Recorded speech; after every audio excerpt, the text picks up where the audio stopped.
What happens when a group of friends rent a cabin in the woods to unwind and instead find themselves face to face with an urban legend come to life? The Clatter Man by Janelle Schiecke is a gripping, atmospheric horror novel that blends that classic slasher vibe with a very cool ghost story chills and psychological dread. It's one of those books that stick with you way after you go through and complete the book. So if you're into a campfire tale, emotional damage protagonist, or legends with bloody hooks, stick around because you're really going to enjoy this one. So let's jump into a quick synopsis about the story. The story centers on Abby, a college student still haunted literally and figuratively by a tragic past. About a year ago, her roommate was murdered in their dorm, and not only did Abby find the body, she later saw her ghost. Still trying to cope, Abby agrees to a lakeside cabin trip with her boyfriend and a close knit circle of friends. And the plan's simple: relax, unplug, and make some memories before graduation looms. But when a seance goes sideways and strange events begin to unfold, the group learns the area has its own dark history. There's a local legend of a figure known as the Clatter Man, a mysterious hook wielded entity tied to unsolved murders of babysitters from the early 1980s. From flickering lights to chilling visions, what was supposed to be a fun getaway turns into a desperate fight for survival, and Abby might be the only one who sees the full picture. So let's jump into their writing style. Janelle's writing is cinematic. It has that visual, scene driven energy that almost feels like you're watching a horror movie unfold in your head.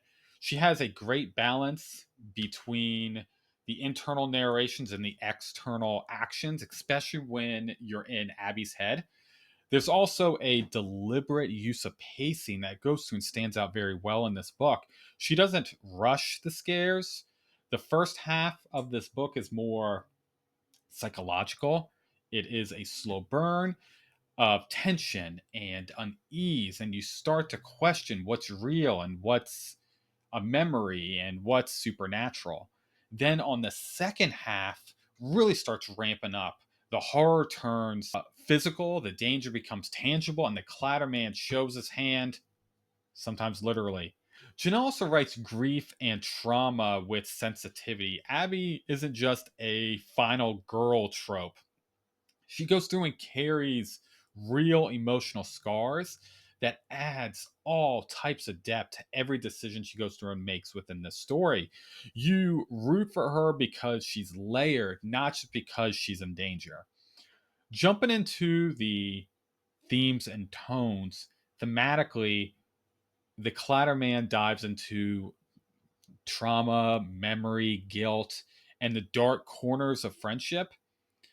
Abby's story is haunted long before the ghost starts showing up. She's grappling with the aftermath of witnessing something horrific and the emotional weight that follows her into those woods. There's also a very strong undercurrent of urban legend horror, which is so much fun. And you've got the classic babysitter mythos, strange noises in the night, the ever-present idea that old evils never really go away. They just want to be awakened. The tone in this book is very ominous and oppressive, but not hopeless. There are moments of friendship, romance, and even humor, but they serve to make the horror really land so much harder. You feel safe for a moment, and then you are ripped like a rug being pulled from right underneath you.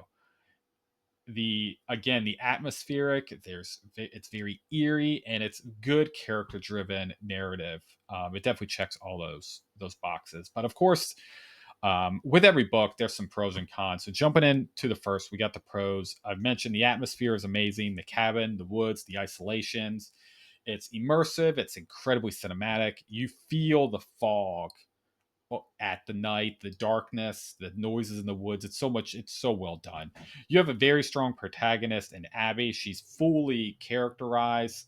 She's intuitive, she's damaged, she's brave, she's flawed, and she doesn't always make the right decisions, but you understand why she made those decisions. She feels like a real person. There's a great blend of horror genres in this book. You can definitely tell that Janelle is a huge fan of horror books because you can feel the influence throughout this book. There's a paranormal edge. There's also a slasher vibe. There's a slow psychological horror twist. It has a fun feel of The Haunting of Hill House and the Texas Chainsaw Massacre blended together. She does a very good job of going through and blending her these favorite tropes together. The horror imagery is done very well. The Clatter Man is a striking villain. The hook, the dragging chains, the way he moves, it's creepy as hell. But jumping into some of the cons for this, the secondary characters to me felt very underdeveloped. um, some of the characters felt good. Some of them I just couldn't really get into. I really don't understand the point of them being other than to be slashed up. The dialogue occasionally felt very young adult speak. Now I understand the age of the character, so maybe that was on purpose, but some of the jokes felt forced to me. Some of them hit, but some of them just it felt very it wasn't consistent is what I'm saying. The ending was intense but very abrupt. I personally liked the the punch it delivered, but others might want more resolution to the ending of the book. So my final thoughts: The Clatterman is a great example of modern indie horror that respects the genre while also adding something fresh. It's terrifying, not just because of what's lurking in the shadows, but because it shows how fragile we are when we think we're actually safe. This book doesn't just want to scare you, it wants to linger in your mind. And Abby's journey is more than survival, it wants to reconcile with her past, confronting those guilts, deciding what kind of person she actually wants to be in the face of these types of fears. I ended up giving this book a 7 out of 10. I really did like this book. The Clatterman is a compelling blend of character driven story and full throttle horror. It's one of my standout indie author reads of this year so far, and I'll definitely going to be keeping an eye on whatever Janelle decides to drop next. So if you plan to read The Clatterman, let me know down in the comments. And as always, don't forget to like, subscribe. You know what to do. Till I see you in the next one.